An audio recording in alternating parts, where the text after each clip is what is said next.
This is Adrian Hart with your Southeast Colorado News on seconews.org, and this is About the Valley. It's your community affairs program about the people and places in Southeast Colorado. This episode particularly about some of our creepy crawlies. We're going to learn some new things about the Oklahoma brown tarantula. With me today is Dallas. Dallas, go ahead and introduce yourself, your title, and tell us a little bit about your working relationship with the Oklahoma brown. Absolutely. Yeah, so my name is Dallas Haselhuhn. I'm a master's researcher out of Eastern Michigan University in Dr. Shillington's Arachnid Lab.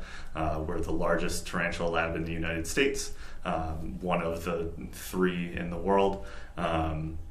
And wow. yeah, it's awesome. So how many animals are at the lab? We have typically it ranges between about 2,500 to 3,500 tarantulas, depending on what we just bred. Wow. For if you got babies or not. Right? Yeah, exactly. It's the season. Exactly. So it is the season in Southeast Colorado. Exactly. If you come down south, you're going to see some tarantulas most likely if you go during the dusk hours. You probably won't see 3,500 of them. No.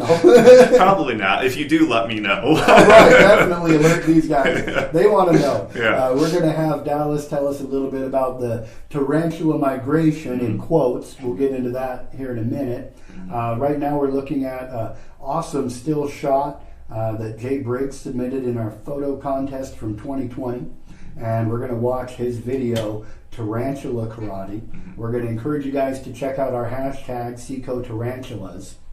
And this is our short film winner from 2020.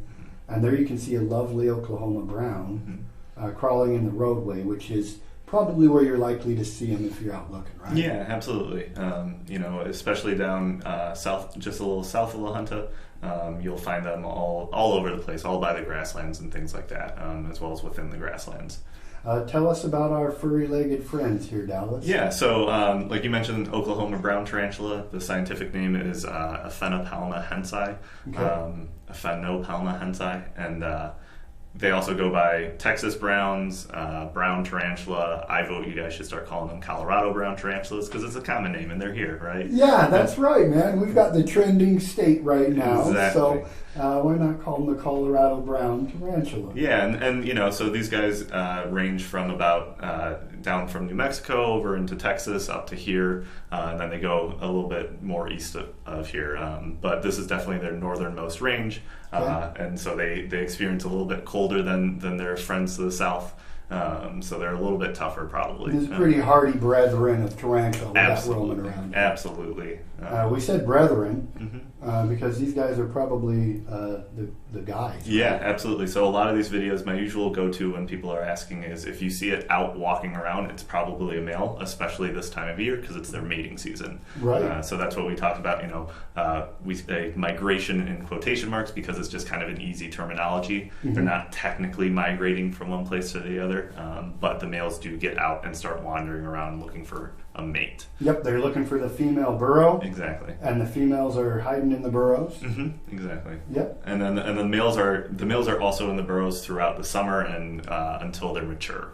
But as soon as they mature, they come out and start wandering around. Okay. And so if these guys get lucky enough to find a female burrow, we were talking about their claws they have. You can use those to identify the sex. Yep. Yeah. So if you in some of these clips, especially on their front, their very front 2 legs, you'll see what looks like a hook right at their elbow joint, if you will. And what those are for is they use them to hold onto the female's fangs while they're mating to hold the female up above them. So the female doesn't actively eat them. Yeah, exactly. There that way you can see the claws. Yes, exactly that. And so that way the female doesn't come down and just munch on him while he's trying to do his thing. All right. So. Very good. So it's a defense mechanism, but just for female tarantulas. Exactly. Yep, that's exactly right. Now, you don't necessarily want to go pick these guys up. No. So, obviously their biggest thing that most people can see off the bat is their fangs. They've got pretty sizable fangs. that'll give kind of a nasty bite. But then more so beyond that, they also have specialized hairs that they can kind of shed off. Here you can see a really good detail of some of the hairs. Exactly. And they can shed those off, and they act very much like fiberglass. They get in your eyes and in your nose and things like that. And they particularly do it when they are being harassed. Right. So in a moment of panic, exactly, they're going to shed those hairs, and it's going to give you a nice itchy sensation. Oh, yeah, absolutely. But at the same time, you're also diminishing that animal's ability to protect itself from actual predators. Exactly.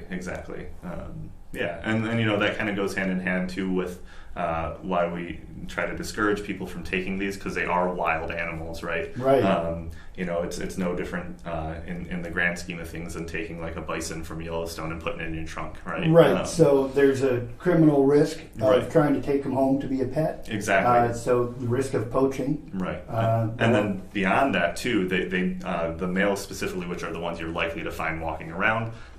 So if you don't know better and you just grab the one that you see walking, the males don't live further beyond their mating season. They'll actually start to like physically rot away while they're alive.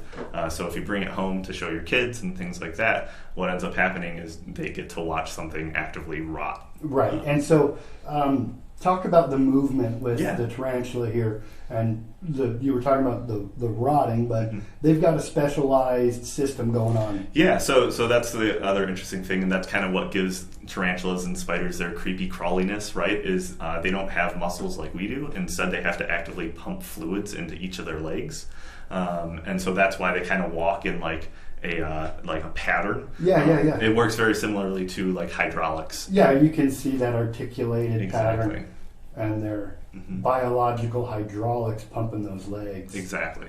So the issue now is this spider we're looking at is probably in all mating mode right now. So if he comes across food, he's ignoring it. They'll completely ignore food. They'll ignore, to an extent, water. They'll honestly ignore predators if they can. Right. They'll just kind of try to pretend like they didn't see it, unless it starts bothering them. And then from there, they mate until they die. Yeah. To put it bluntly, if they don't get if they don't get eaten by the female, immediately after mating, if they use those claws to protect themselves and somehow get away, then they probably aren't going to last long. And so therefore, they're not going to make a good pet. No. Because about the worst experience you can have is having your pet die. Exactly. And these are guaranteed to do that. Yeah, exactly. So come enjoy them south of La Junta during the season. Anything you want to add, Dallas? No, thanks for, come on down. They're fun to watch. They're really exciting to see. And it's a good time to be out there. This is the time of year to see them. Yeah, very good. So come see the Colorado brown tarantulas just south of La Junta. For Dallas and the people of Southeast Colorado, and Jay Briggs contributing this awesome footage. I'm Adrian Hart with your Southeast Colorado news. Still kind of just lost in the mesmerizing tarantula footage. It's hard for me to look away from it. That's right. Cool stuff. Tarantula Karate by Jay Briggs. I'm Adrian Hart with your Southeast Colorado news on seconews.org.